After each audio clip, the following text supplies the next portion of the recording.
আসসালামু আলাইকুম ফ্রেন্ডস, এডুজেট শিক্ষায় আপনাদেরকে স্বাগতম। আপনারা সবাই কেমন আছেন? আশা করি সবাই ভালো আছেন। বরাবরের মতো আপনাদের সাথে আছি আমি সাইফুল ইসলাম। চলে এসেছি নতুন একটি টিউটোরিয়াল নিয়ে।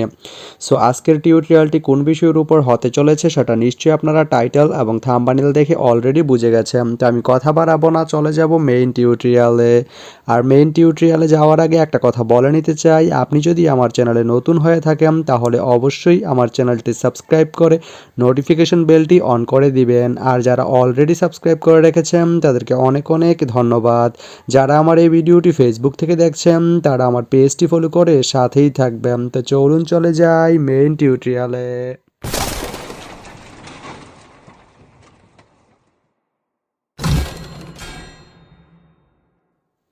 তো বন্ধুরা, আজকে আমরা জানবো আপনি এয়ারপোর্ট থেকে কচ্ছাদপুর যেতে কোন কোন ট্রেন রয়েছে, সেই ট্রেনগুলো ছাড়ার নতুন সময়সূচি, বন্ধের দিন এবং গিয়ে পৌঁছতে কতক্ষণ সময় লাগবে বিস্তারিত।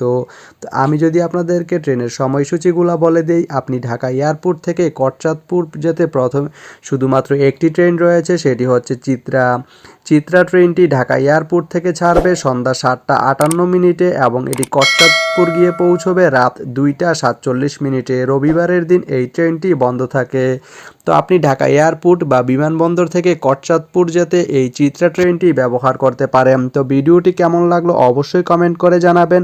আর ভিডিওটি যদি ভালো লেগে থাকে বা আপনার কোনো উপকারে এসে থাকে তাহলে ভিডিওতে একটা লাইক করে দিবেন, কারণ আপনার একটা লাইক আমাকে অনেক ইন্সপায়ার করে নতুন নতুন আরও ভিডিও বানাতে। তো ধন্যবাদ সবাইকে ভিডিওটি এতক্ষণ ধৈর্য ধরে দেখার জন্য। ভালো থাকবেন, সুস্থ থাকবেন, এডুজেট শিক্ষার সঙ্গেই থাকবেন।